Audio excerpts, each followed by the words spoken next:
¿Qué tal? ¿Cómo están? Bienvenidos a otra interesante conversación en el Observatorio de Historia y Política del Instituto de Historia de la Pontificia Universidad Católica de Valparaíso. En esta oportunidad queremos conversar sobre un tema muy relevante, que es el tema de las migraciones. El tema de las migraciones, probablemente todos tenemos en la retina las imágenes dramáticas de Colchane en los meses de verano, pero el tema no es exclusivo de Chile, es un problema global. Según los datos de ACNUR, la Agencia para las Migraciones y los Refugiados, en el año 2019, 271 millones de personas estaban en la categoría de migrantes en el mundo, es decir, algo así como el 3,5% de la población mundial. De esos, 41,3 millones aducían causas políticas para tener que salir de sus países de origen y emigrar. La mayor parte del resto de los migrantes, evidentemente que lo hacía por razones económicas. No podemos tampoco perder de vista, o probablemente, ¿no es cierto?, esas imágenes también con una dosis de dramatismo del 2015, de ciudades alemanas en Baviera o en Berlín, con una cantidad infinita de migrantes. En rigor, en el 2015 fueron 1,1 millones que llegaron a Alemania, y un gesto humanitario que enaltece la figura de la canciller federal Angela Merkel. Pero también no podemos dejar de olvidar el discurso extremadamente agresivo y xenófobo de Trump, como se refirió a los mexicanos como criminales, delincuentes, y asumiendo de que desde el punto de vista programático de su campaña, el tema central era la construcción de un muro. Para hablar de estos temas, estamos hoy junto a Miguel Jaksic. Él es profesor de la Escuela de Políticas Públicas de la Pontificia Universidad Católica de Chile, en Santiago, en donde precisamente él es docente en una cátedra sobre migraciones. Él además, durante algunos años, fue el director del Servicio Jesuita de Migrantes, de Migraciones, y por lo tanto es una persona que no solamente ha estudiado sobre el tema, sino que también lo ha vivido como una experiencia propia, vital. Por lo tanto, es un invitado, podríamos decir, muy interesante, con el cual podemos abordar estos temas. Miguel, bienvenido a otra conversación en este observatorio del Instituto de Historia. Gracias, Eduardo. Encantado de estar con ustedes. El tema de las migraciones es un tema extraordinariamente complejo. A lo largo de la historia de la humanidad, la historia de la humanidad es una historia de movimientos migratorios de muy diversa naturaleza.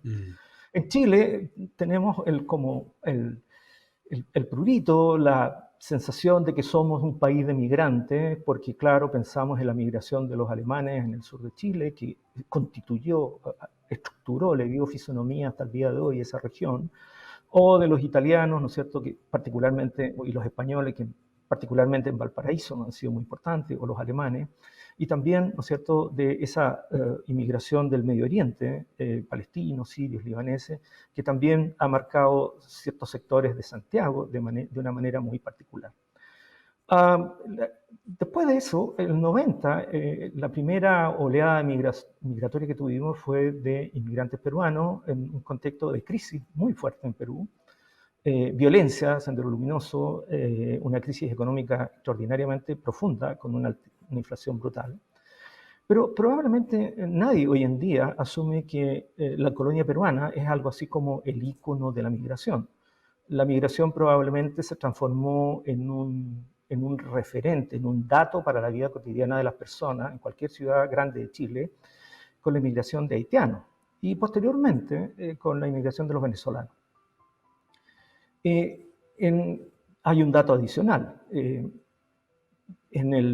Hace unos meses, en abril pasado, se promulgó una nueva legislación sobre el tema de las migraciones, que reemplazó a una estructura legal que venía desde los años 70, en un tema que estuvo pendiente como durante 8 años en el Congreso. Y esa legislación no ha estado exenta de controversia.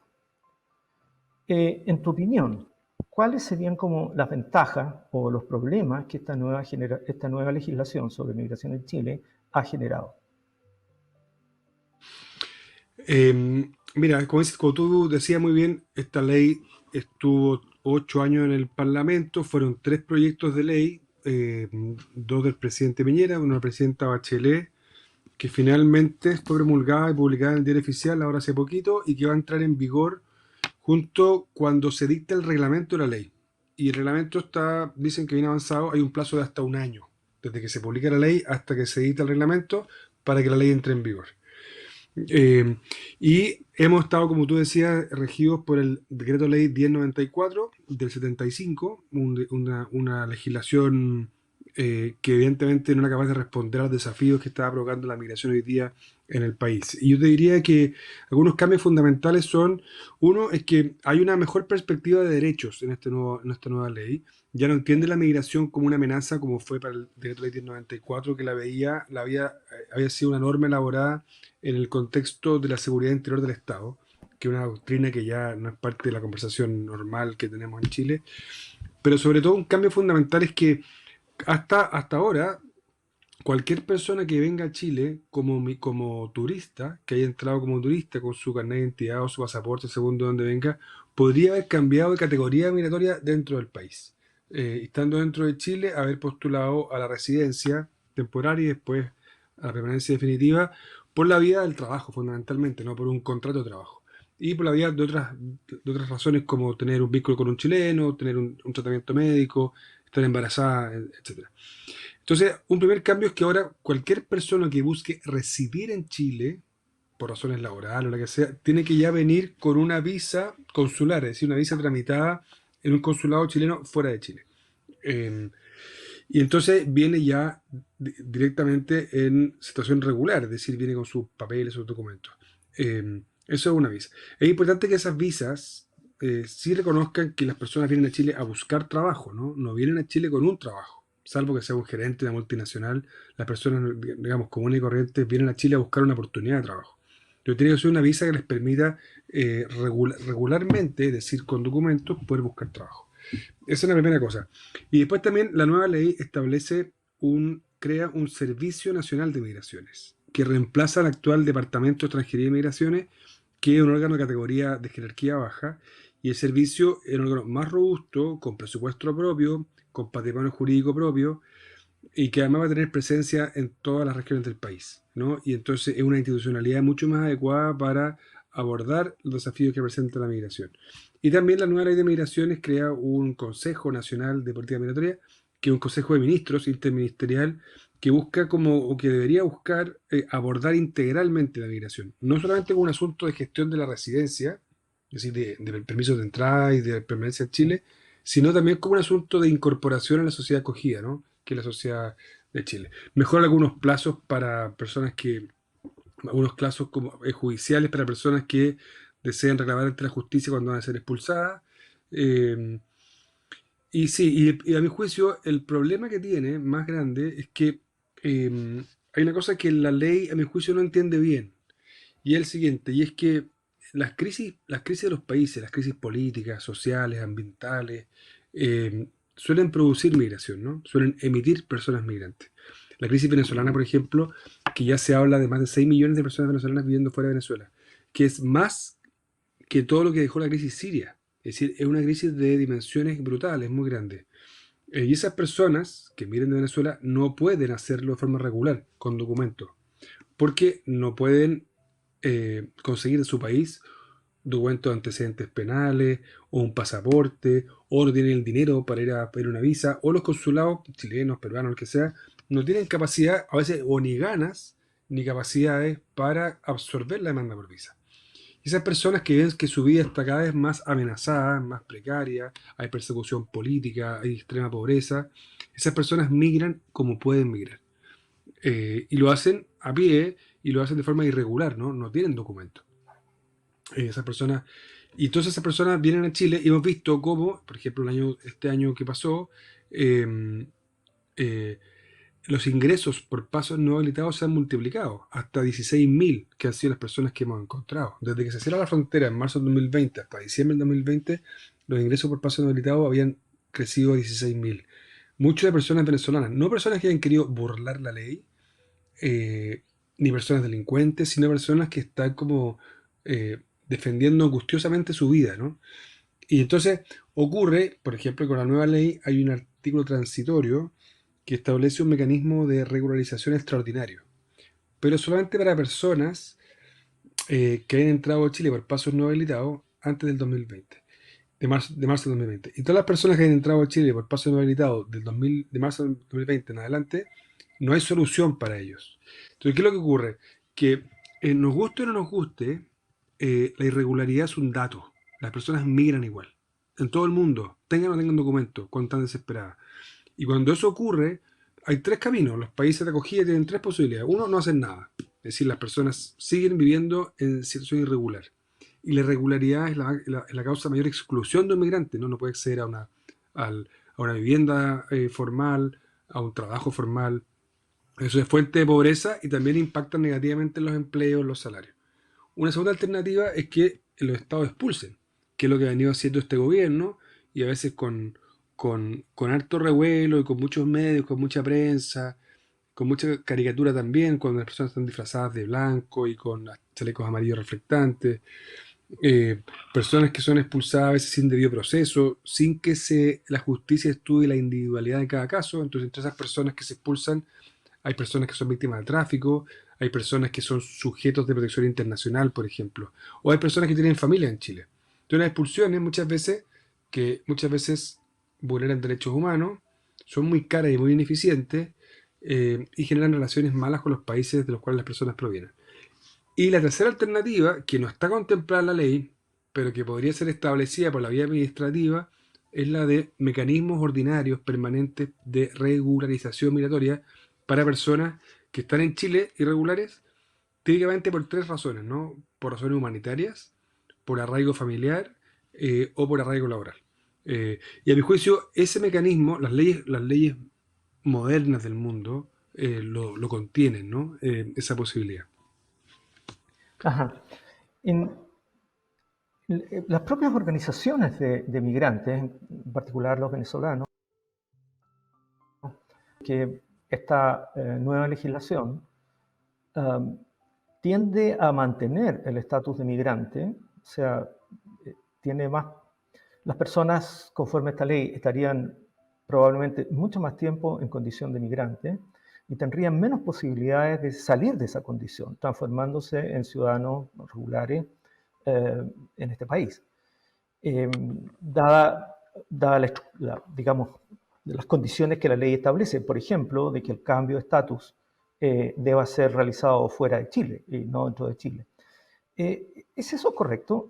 Quisiera agregar a un punto, además, y es que en particular en el caso de los venezolanos, se generó un nuevo mecanismo, la visa de responsabilidad democrática, reconociendo de que una parte, al menos de esa migración, tenía un componente de persecución política y de violación de derechos de las personas, pero parece que por los datos que uno puede ver, es que solamente el 25% de esas solicitudes de visa han sido aprobadas, hay otros 25 en trámite y hay una enorme cantidad que han sido rechazadas. Después del 2018, además, el número de ingresos por razones humanitarias con el estatus de refugiado ha caído mucho. Entonces, efectivamente, pareciera que la ley en algún ámbito ha hecho que la situación de los refugiados sea, no sé si el término adecuado es decir, más compleja. ¿Cuál es tu opinión? Sí, eh, sí. Hay que decir que la ley que se acaba de promulgar es una ley de migraciones, y ya tiene Chile una ley de refugio, y son dos realidades distintas. Entonces el Estado de Chile ratificó la Convención de Ginebra del 51 con su protocolo del 67, y tiene una ley de refugio donde se compromete, el Estado de Chile se ha comprometido sobre todo a resguardar y promover y garantizar el principio de no devolución, que es la piedra angular de todo el derecho de los refugiados. Cuando una persona llega a la frontera de un país que ha ratificado la Convención de Ginebra y esa persona pide refugio, es decir, dice la persona que tiene fundados temores de haber sido de ser perseguida por razones de origen étnico, pertenencia a un determinado grupo social, razones religiosas, lo que fuera, el Estado que la recibe el Estado de Chile en este caso, tiene la obligación de recibir a esa persona. Esa persona tiene que ir a hacer la solicitud a extranjería o a las gobernaciones, recibe una visa temporaria mientras estudia su caso por la sección de refugio de extranjería y si se acepta, el subsecretario del Interior firma la visa donde se le reconoce el estatuto de refugiado a esa persona. Lo que ha pasado en Chile, que es muy grave ya hace algunos años, es que primero se instaló una especie de oficina ilegal en la frontera, que yo me tocó ver con mis propios ojos, que era una entrevista no reconocida por la ley, donde un oficial de la Policía de Investigaciones hacía una entrevista previa a una persona que pedía refugio y le decía si podía o no podía pedir refugio. Eso es caliente en la frontera, eso es ilegal, y esa es ilegal, contraviene los tratados que Chile ha ratificado. Y después de eso también, el Estado de Chile ha entendido que las personas venezolanas que viven en Chile no son refugiados. Y lo ha entendido así, tanto así que el año pasado otorgó 17 visas de refugio, lo que ciertamente es muy bajo y es bajísimo comparado con los estándares de Perú, de Colombia, de Brasil, de Ecuador, etcétera. Es muy bajo. Y entonces lo que ocurre es que esas personas, que el Estado de Chile no está al día de hoy cumpliendo con sus obligaciones en materia de refugio y en materia de principio de no devolución. Y eso me parece que es muy grave. Y sobre todo porque los tratados internacionales de derechos humanos son elaborados y son ratificados por los estados justamente para momentos complejos como este. No para cuando no pasa nada, cuando no pasa nada es muy fácil tenerlos, son un libro guardado en un anaquel, ¿no? Pero justamente ahora requiere aplicación y no lo estamos haciendo. Entonces es una cosa. Y lo segundo es que en 2018, cuando el gobierno asume y empieza a hacer una reforma migratoria muy necesaria e importante de hacer, porque los sistemas estaban reventados. Fíjate que el 2014 a diciembre había 410.000 personas migrantes en Chile y a diciembre del 19 era 1,5 millones. Es decir, 1 millón de personas en 5 años es mucho, ¿no? Eso requiere, evidentemente, regulación. Y estamos todos de acuerdo con eso.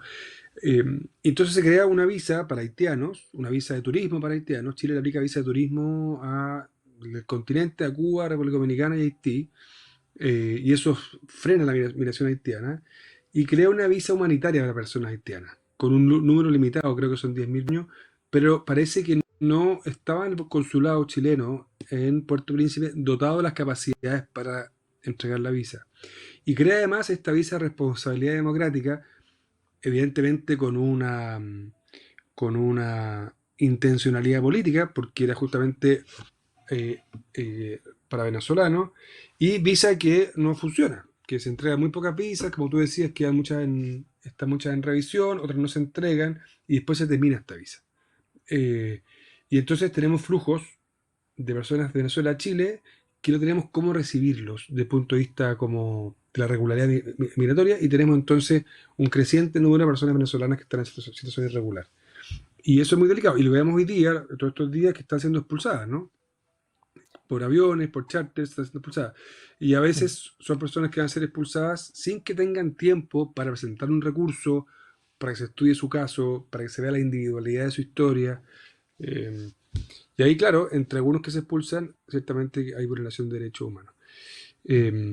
Nadie, no diría nadie, pero la gran mayoría de las personas que trabajamos en la investigación, o en la academia, o en la sociedad civil, queremos y creemos que debieran haber fronteras totalmente abiertas, desorden. Solamente decimos una sola cosa, y esto es muy importante, que es que el límite de la soberanía del Estado reside en los derechos esenciales que emanan de la naturaleza humana, como dice la Constitución en su capítulo, artículo 5, inciso segundo, ¿no? Entonces, cuando hay un conflicto de dos principios, la soberanía del Estado y la libertad de las personas, ese conflicto se resuelve por la vía de los derechos humanos. Y ahí creo que tenemos que avanzar todavía un poco más. Mira, precisamente en relación a la Constitución, o no a la Constitución actual, sino a los debates en torno a una nueva Constitución. Cuando uno ve en prensa las expresiones de candidatos a constituyentes, hay varias figuras, algunas de connotación pública, Benito Baranda, por ejemplo, que han sostenido en entrevistas de que el tema del derecho a migrar debiera estar consagrado con rango constitucional, porque finalmente tiene que ver con un derecho humano y con un tema relativo a la dignidad de las personas. Ese Sí. tema es controversial, un poco por lo que tú decías, ¿no? Porque se suele pensar que cuando alguien afirma esto, en el fondo es como decir, mira, mejor démosle vacaciones a los carabineros y a la gente de la PDI que entre el que quiera, y claramente no es eso. Pero evidentemente que hay en esa imagen, en esa figura constitucional, hay un problema, porque en primer lugar, ¿no es cierto?, sabemos que hay muchas constituciones que están llenas de derechos sociales en donde no se cumplen. Por ejemplo, ¿no?, la Constitución de Ecuador, que tiene como 400 artículos. Y hay otras que no los tienen y sin embargo sí se cumplen. Eh, Normalmente este tipo de posiciones, también en varios comentaristas de prensa, normalmente aparece calificada como, entre comillas, buenismo, que es una forma de decir que es una cosa un poco ingenua, ¿no? Ahora, Mm. lo que argumentan, más allá de la descalificación sobre este tema, es que ¿cómo se puede resolver un problema simple? O sea, el problema no es el ingreso es un problema, pero de ahí parten otros problemas que tienen que ver también con derechos propios de la dignidad de las personas, de que tú garantices vida digna, y eso supone vivienda digna, trabajo, acceso a servicios básicos, y por lo tanto en ciudades que ya con, excluyendo el tema de la migración, en donde hay problemas masivos y graves de hacinamiento, de carencia de servicios, y en contexto de pandemia aún, de proliferación de campamentos y situaciones de mayor irregularidad. Entonces, ¿cómo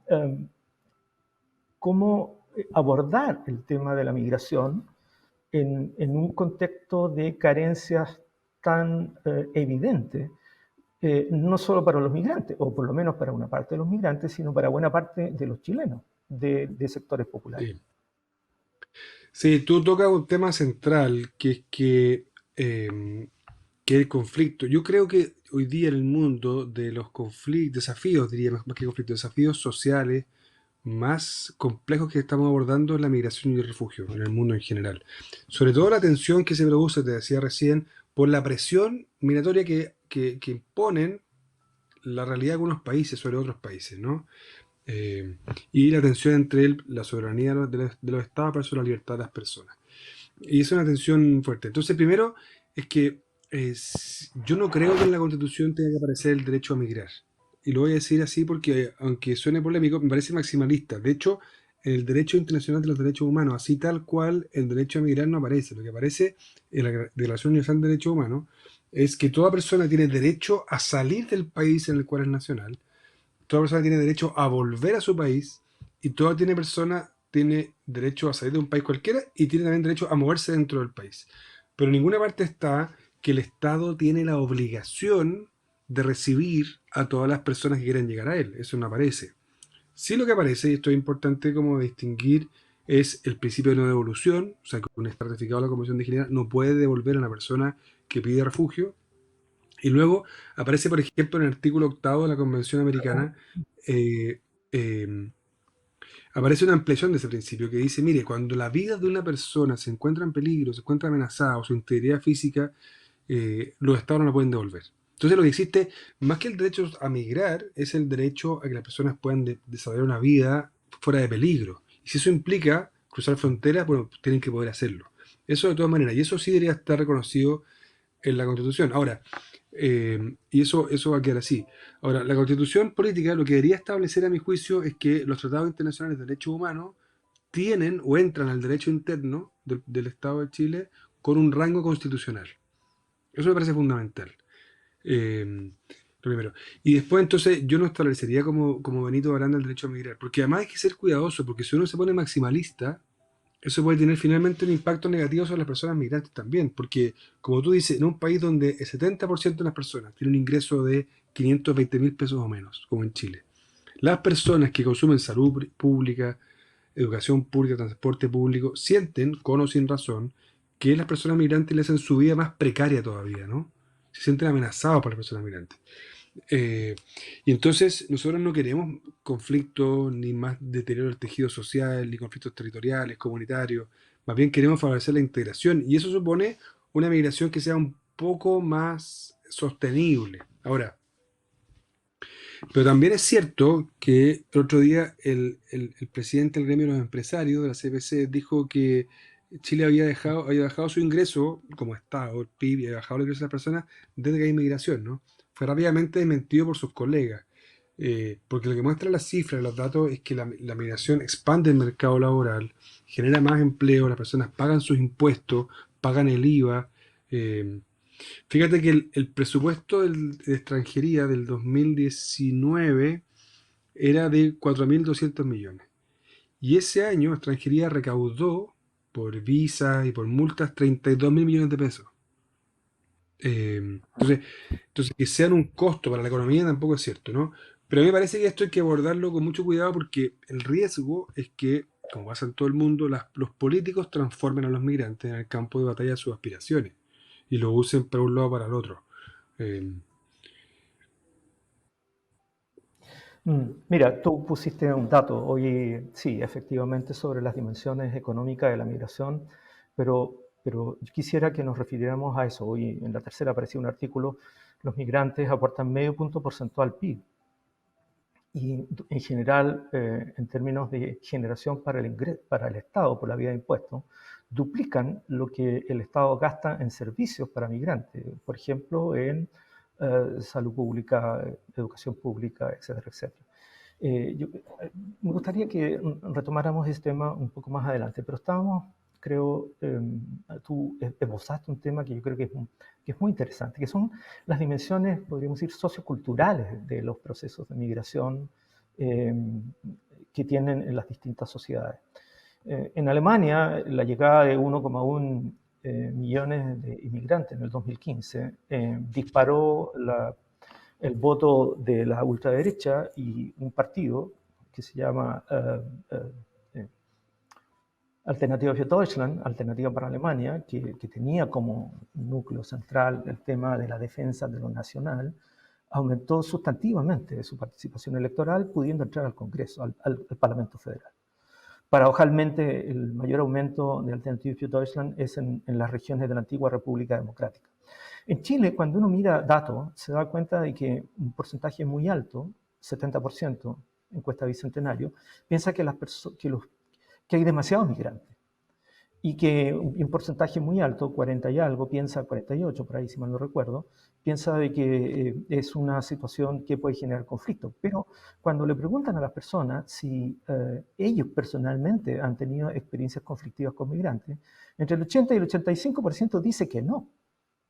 Ahora, del otro lado, lo que yo creo que es bien interesante constatar es que tampoco hay en relación a los migrantes una manera única de mirar, porque efectivamente los grupos migrantes son muy distintos entre sí, ¿no? Entonces, cuando uno mira las estadísticas de lo que dicen migrantes respecto de si han vivido situaciones de discriminación, el porcentaje de haitianos o colombianos que manifiestan haberse vivido experiencias de discriminación es considerablemente alto en relación a otros grupos, más del 40%, 50% en algunos casos, pero hay otros grupos, venezolanos por ejemplo, que manifiestan un porcentaje muy bajo, menos, más o menos por el 10%, si mal no recuerdo, porque son estadísticas del 2018 por ahí que vi.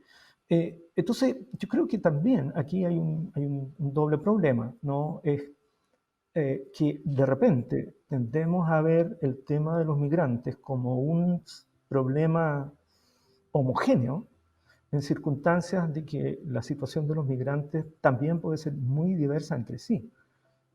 sí, Hay que perder de vista, ¿no es cierto?, que incluso esto se traduce en qué lugares las comunidades de migrantes viven en las grandes ciudades.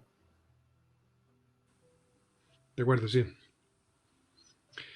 Sí, pues, es cierto lo que dices tú, que no hay hay mucha diversidad al interior de la migración, ¿no? El otro día me encontré con una persona venezolana, una pareja con dos mujeres, y entonces le pregunto, bueno, ¿cómo están? Bien, ¿y cómo les ha ido en Chile? Bien, me dicen. ¿Y te han acogido bien? Sí, muy bien. ¿Y cuánto llevas? No, yo llevo acá 6 años en Chile. Y me lo dice con mucha convicción. Y me estaba diciendo eso porque me estaba diciendo, yo no soy de esas personas que han llegado el último año y medio. Soy de los otros. ¿Por qué? Porque la primera migración venezolana a Chile fue más profesional, personas con más recursos, de clase media alta o clase alta de Venezuela, y después entonces han seguido mirando a personas con menos recursos, menos oportunidades. Ella estaba diciendo, yo pertenezco a otra clase social, con esa afirmación, ¿no? Eh, y eso es muy común, es decir, hay mucha diversidad entre las personas migrantes. Mira, hay una filósofa que se llama Adela Cortina, valenciana, que se dedica a la filosofía política y ética, capaz que la conozca. Entonces, sacó un libro hace un par de años que se llama Aporofobia. Eh, y entonces, aporos es pobre y la fobia al rechazo. Y aparte el libro diciendo, mire, el problema en España no es la xenofobia. Y esto justo después del 2015-16, que es una crisis migratoria y de refugiados muy importante, ¿no? Porque vienen, España es un país que recibe mucho turismo y esas personas las queremos y nos gusta que vengan. Pero no nos gusta que vengan las personas que vienen como migrantes refugiados de África, ¿no? Empieza a como indagar en esta idea. Y dice, primero hace una como revisión biológica, dice, mire, que un estudio largo, un libro largo, pero para hacer el resumen, dice que el cerebro humano está equipado biológicamente con la xenofobia, ¿no? Con el miedo, el rechazo al otro distinto, con una forma de protección. Y dice después, pero también está equipado para el altruismo, es decir, para cuidar del otro que es parte de mi endogrupo, de mi círculo. Eh, pero dice también que el ser humano, ¿no? O el ser humano no solamente ha avanzado, ha progresado en la historia de la humanidad a través del miedo al otro distinto y al cuidado de mi círculo, sino que también ha descubierto otra cosa, que colaborar funciona. Y dice cómo las sociedades contractualistas, como las nuestras, las occidentales, sociedades contractualistas, donde las personas, digamos, todos nosotros renunciamos a parte de nuestra libertad para delegarla en la ley y en el Estado, ¿no? Y ser gobernados por el Estado, por la ley, y salir del estado de naturaleza, es el día del contrato social, dice, bueno, esa idea de la sociedad contemporánea está fundada sobre la reciprocidad. Yo doy algo a cambio, yo doy, pago mis impuestos, por ejemplo, a cambio de recibir, bueno, mejores avenidas, carabineros, universidades públicas o tribunales, justicia, todo. Entonces, y la pregunta que hace ella es, ¿qué pasa con las personas que no pueden reciprocar? Es decir, que no pueden dar a cambio relaciones, redes, contactos, dinero, recursos. eh, entonces se refiere a las personas migrantes, al rechazo de las personas migrantes, como un problema de aporofobia y no de xenofobia, sino de miedo al pobre, a ese que no es capaz de reciprocar. Eh, y me parece esta una reflexión muy importante, sobre todo ahora de cara a la Constitución, ¿no? Y que se ha reinstalado en Chile la palabra dignidad. Eh, y la palabra dignidad sabemos que es un atributo inherente a las personas, del cual emanan los derechos humanos, ¿no? Y que nunca una situación o condición puede restringir, el limitar los derechos de las personas y menos afectar la dignidad de las personas. Entonces, ¿qué pasaría si en Chile, a tu pregunta anterior, partimos la constitución con algo que ya está en la de hoy, pero que sería bonito como fortalecer, que es que todas las personas tenemos una igual dignidad? Todas las personas nacen libres, iguales en dignidad y en derechos, dice la constitución. Y quizás definir la dignidad.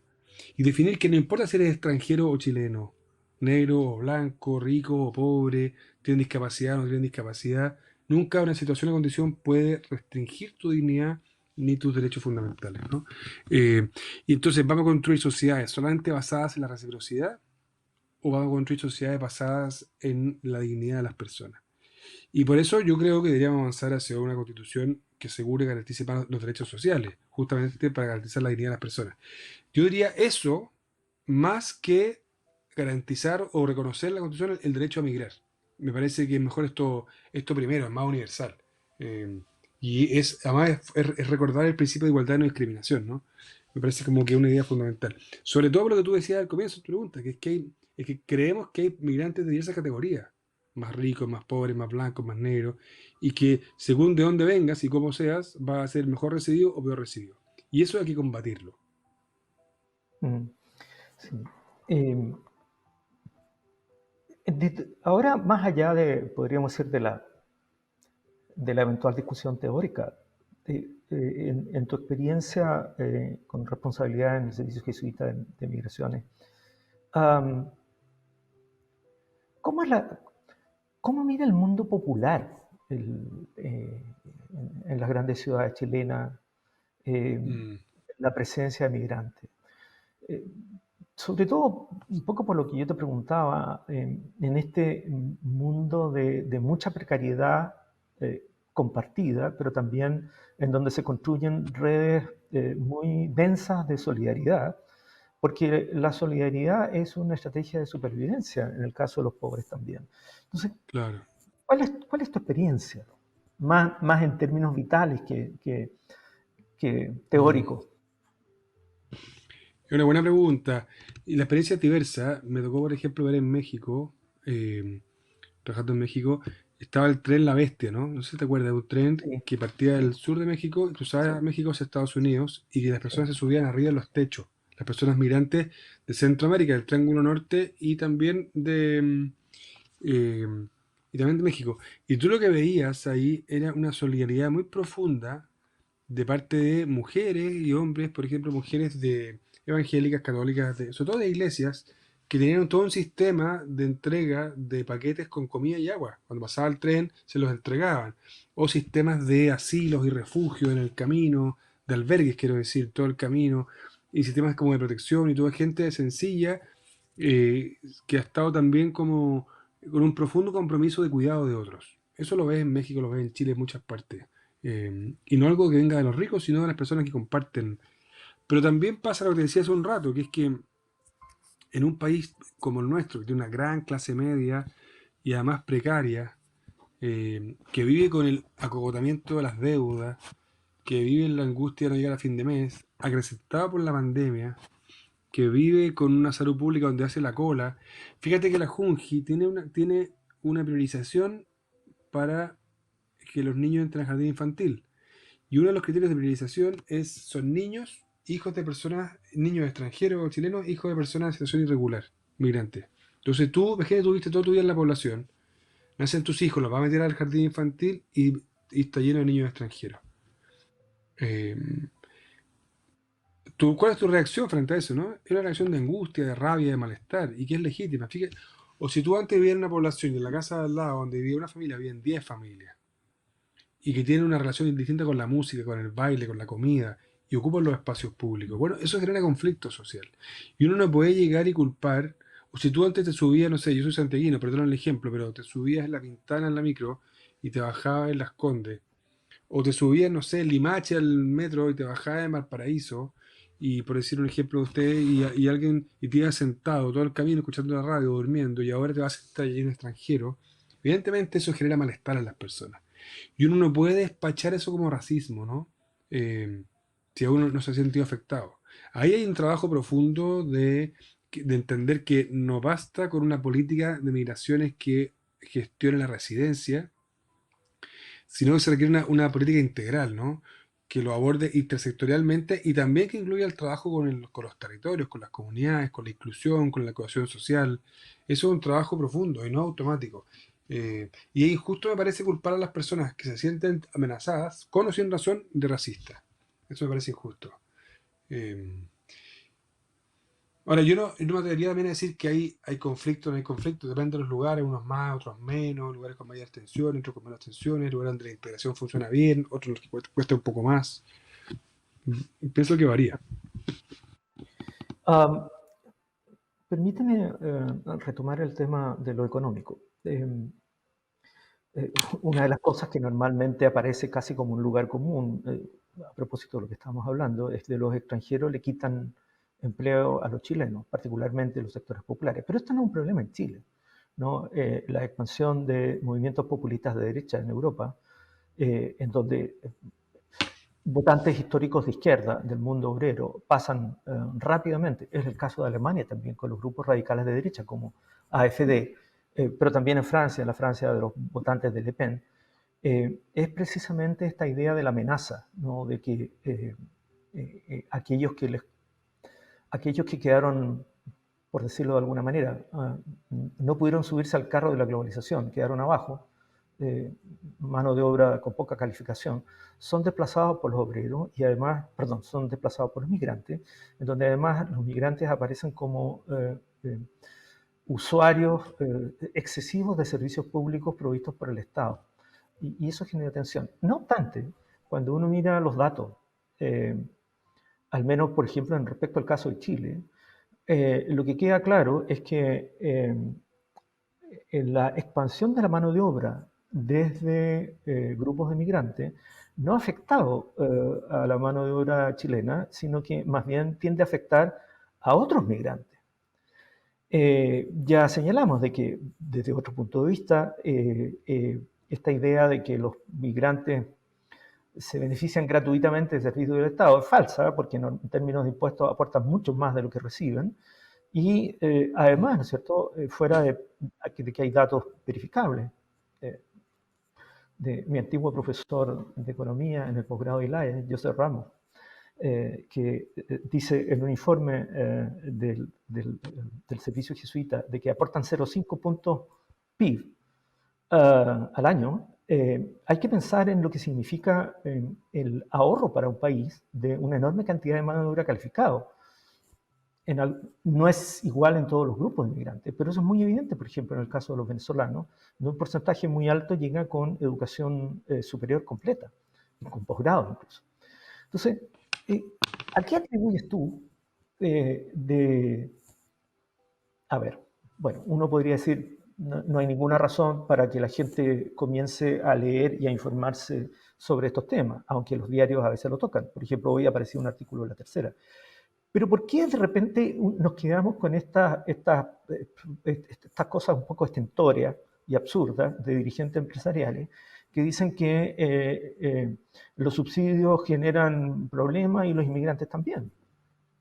Sí, yo creo que es una buena pregunta. Deberíamos avanzar, sobre todo las personas que tienen acceso a la información y a la educación, en que nuestras conclusiones, nuestros juicios estén fundados en evidencia, en datos y no en nuestros sesgos, ¿no? Porque cuando un dirigente gremial empresarial apareció diciendo que las personas no trabajaban porque recibían los bonos, bueno, al día siguiente apareció información del Centro de Microdatos de la Chile que desmentía eso, ¿cierto?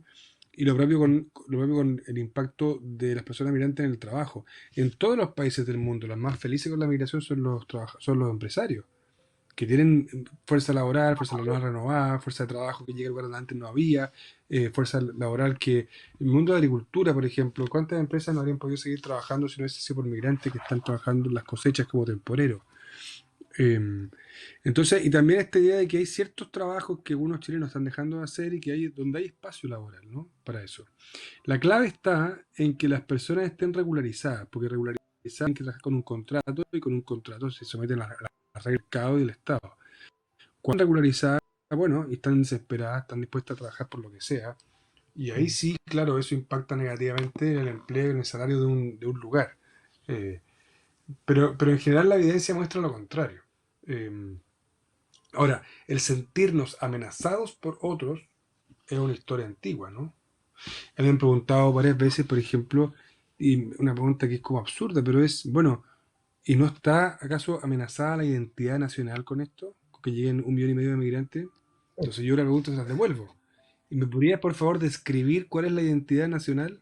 ¿El rodeo? ¿La pizza en el cristal? ¿La roja de todos? No sé, pues el hueón, decir hueón, no sé cuál es la identidad nacional. Eh, ha sido siempre así estática, ¿no? Tú eres profesor de historia, pero uno cree que Europa que tiene mucho miedo, por ejemplo, a la migración musulmana y todo, y uno cree que Italia, Alemania, siempre fueron Italia y Alemania. ¿Y cuántos estados nacionales tienen 150 años, ¿cierto? ¿Cuántos estados? Pero sabemos que Europa es el resultado de la mezcla de suevos, alanos, godos, visigodos, ostrogodos, vándalos, anglosajones, la mezcla de pueblos indoeuropeos que llegaron a ese lugar y hicieron lo que hoy día conocemos. Es decir, quiero decir que la movilidad de las personas, el desplazamiento de las personas, es parte del ADN humano, ¿no? Y eso ha ido configurando y reconfigurando los pueblos desde siempre. Entonces, esta idea como que hay una identidad que es estática que estamos perdiendo que hay que recuperar, que es una idea muy del populismo de la derecha, es una idea, a mi juicio, muy falsa y que hay que combatir. Eh, Sí. Para ir cerrando esta interesante conversación, eh, en función de tu experiencia internacional, eh, de lo que se hace en otros países, bien, ¿qué crees tú que habría que mirar con atención para tratar de imitar? Hoy día en el país de España aparecía un artículo de la ministra de Relaciones Exteriores de Colombia, paradojalmente, en medio de la crisis que vive Colombia, con un problema de violencia muy serio, eh, eh, describiendo lo positivo que ha hecho el gobierno de Colombia en términos de facilitarle la vida a los inmigrantes colombianos, que en el caso de, perdón, los inmigrantes venezolanos, que en el caso de Colombia son como 1,7 millones. Es una cantidad sí, sideral. A nosotros nos parece que 500.000 es mucho, pero imagínate 3 veces eso. ¿Qué es lo que sí. dirías tú respecto de los buenos ejemplos o las cosas que habría que imitar?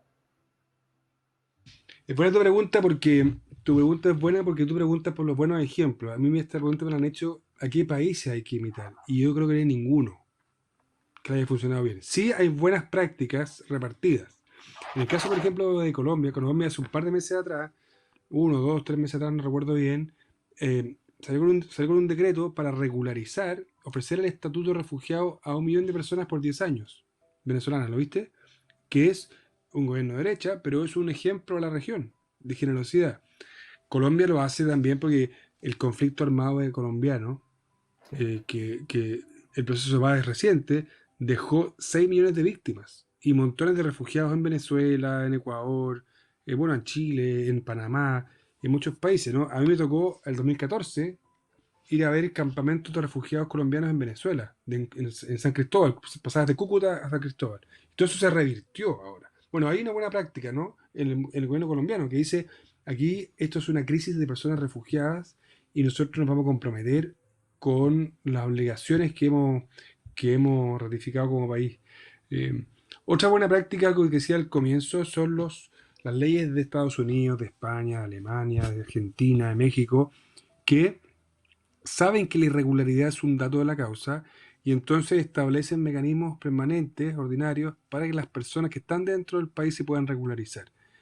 Es lo que en Estados Unidos llaman la Green Card, la tarjeta verde, ¿no? Que es la ciudadanía. Que personas que ya están viviendo en Estados Unidos hay 50 millones de migrantes, son 12 millones que están en situación irregular. Y sin embargo hay mecanismos internos para que ese número vaya disminuyendo. Eso ocurre en varios países del mundo y yo pienso que también debería ocurrir en Chile. Eso es una muy buena política. Eh, y la otra política es que podamos como consagrar algo que me parece fundamental, que es el principio de no criminalización de la migración irregular. Para el derecho internacional, la irregularidad, haber entrado por un paso no habilitado, no es un delito, no es una falta administrativa. Y los estados no pueden establecer sanciones penales como la privación de la libertad por eso. Y eso además tiene una carga no solamente jurídica, también política, en el sentido de que dejemos de tratar a las personas irregulares como personas que son ilegales o delincuentes y entendamos que son víctimas de procesos políticos, sociales, ambientales que lo han dejado en la miseria.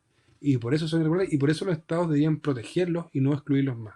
Los países que están haciendo eso, a mí me parece que merecen todo nuestro reconocimiento y ojalá que en Chile avancemos también hacia eso. Bien. Sin lugar a dudas ha sido una interesantísima conversación sobre un tema candente, actual, que nos afecta y queremos simplemente agradecer a Miguel Jaksic por esta muy interesante conversación. Miguel, muchas gracias. Encantado, Eduardo, gracias a ustedes, gracias a ti. Bueno, y los invitamos muy cordialmente para una próxima conversación en el Observatorio del Instituto de Historia de la Pontificia Universidad Católica de Valparaíso. Muchas gracias y hasta la próxima oportunidad.